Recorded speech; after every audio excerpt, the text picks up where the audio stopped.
Hello friends, hello student. Today I will discuss the topic from the lesson. It is the class 12th topic, end of bipolarity.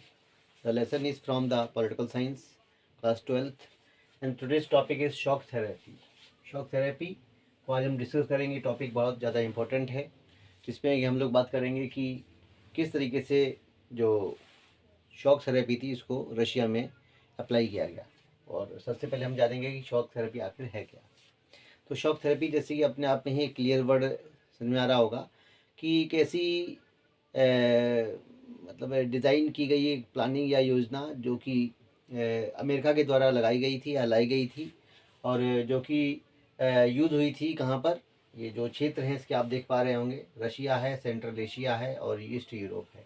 ठीक है ना. तो ये 3-4 जगह थी जहाँ पर ये जो 3-4 क्षेत्र थे जहाँ पर इस शॉक थेरेपी को अप्लाई किया गया था. फिर ये शॉक थेरेपी है ये कब अप्लाई की गई थी, तो आप बोल सकते हैं 1990 ऑनवर्ड्स अप्लाई की गई थी. 1990s के जो डिकेड थे उसमें ये योजना थी, इसको अप्लाई किया गया था. फिर देखें जो ये टर्म है शॉक थेरेपी, इसका मतलब होता है कि एक ऐसी रेडिकल इकोनॉमिक रिफॉर्म्स की गई एक ऐसी योजना जिसको कि उद्देश्य जो रखे जो अप्लाई किया गया था उसमें ये था कि जो रैपिड इकोनॉमिक स्टेबलाइजेशन से लिबरलाइजेशन एंड प्राइवेटाइजेशन की प्रोसेस को अपनाया गया था बहुत तेज़ी के साथ.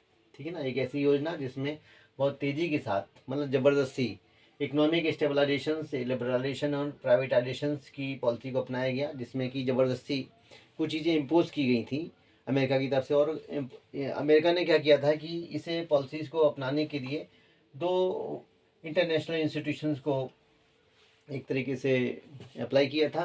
पहला था वर्ल्ड बैंक और दूसरा था IMF यानी कि international monetary fund.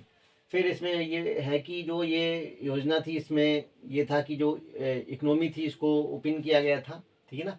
International trade को और ज़्यादा मतलब प्रोसेस करने के लिए. और जो शॉक थेरेपी थी इसको बोलिविया में मतलब पहली बार अप्लाई किया गया था. एंड फिर इसके बाद इसको पूरे पोलैंड में, रशिया में और दूसरे बहुत सारे जगहों पर बहुत ज़्यादा डिफरेंट डिग्रीज़ के साथ जो सक्सेस मिली थी इसको, कहीं ज़्यादा मिली थी कहीं कम मिली थी. तो ये चीज़ अप्लाई की गई थी. फिर देखें इसमें इसमें हुआ क्या था इस योजना में कि जो अथॉरिटेरियन सोशलिस्ट सिस्टम था उसको पूरी तरीके से सप्रेस कर दिया गया था और उसकी जगह पर डेमोक्रेटिक कैपिटलिस्टिक सिस्टम को अप्लाई किया गया था. ठीक है ना. अब जो सोशलिस्टिक सिस्टम है जो कि एक तरह की समाजवाद की व्यवस्था होती है और जो कैपिटलिस्टिक सिस्टम होता है वो एक तरीके से पूंजीवादी देशों की व्यवस्था होती है. ठीक है ना. तो इसमें जो स्टालिन की जो योजनाएं थी, जो बहुत सारे जो दूसरे लीडर थे जैसे कि, ठीक है ना, तो उनकी योजनाओं को पूरी तरीके से ध्वस्त करके अमेरिका की तरफ से जो लगाई गई योजना थी उसमें डेमोक्रेटिक कैपिटलिज्म को अप्लाई किया गया था. ज़बरदस्ती मतलब डेमोक्रेसी के द्वारा पूंजीवादी व्यवस्था को अप्लाई किया गया था. फिर इसके जो परिणाम थे इस योजना के वो ये थे कि जो स्टेट कंट्रोल इकोनॉमी थी जो कि अधिकतर रशिया में जो स्टालिन के बाद जो बहुत सारे क्षेत्रों पे जो सरकार का कंट्रोल हो गया था तो वो पूरी तरीके से ध्वस्त हो गई थी. यानी कि स्टेट कंट्रोल जो व्यवस्था थी पूरी तरह उसको ध्वस्त कर दिया गया. दूसरा ये था जो रूबल जो कि वहाँ की करेंसी होती है रशिया की, वो पूरी तरीके से इसकी वैल्यू डिक्लाइन हो गई थी. फिर इसके बाद 90% से ज़्यादा इंडस्ट्रीज़ थी, ठीक है ना, उनको बहुत कम कीमत के प्राइसेस पे बेच दिया गया था. तो ये कुछ इसके कॉन्सिक्वेंसेज हमें देखने को मिलते हैं, यानी कि परिणाम देखने को मिलते हैं. फिर जो ये शॉक थेरेपी होती है इसको हम लोग दो तरीके से पॉलिटिकल साइंस में डिस्कस कर सकते हैं, बाइलेटरल और यूनिलेटरल. ठीक है ना.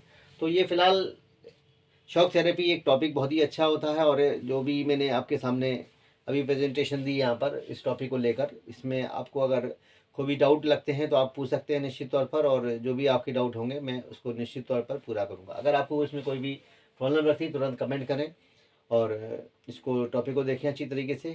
ठीक है ना. और भी ऐसे टॉपिक में हैं डेली के हिसाब से 10th 12th और 9th 10th के हिसाब से देने वाला हूँ. यानी 9 to 12 तक जितने भी टॉपिक हो सकते हैं आपके ह्यूमैनिटीज़ में, ये सारे टॉपिक मैं डेली के हिसाब से दूंगा. और वो भी हिस्ट्री में, ज्योग्राफी में, पॉलिटिकल साइंस में. ठीक है. और इकोनॉमिक्स में 9th 10th. ठीक, ये टॉपिक फ़िलहाल मेरी तरफ से रहेंगे. और आपने वीडियो देखा इसके लिए आपको बहुत बहुत धन्यवाद.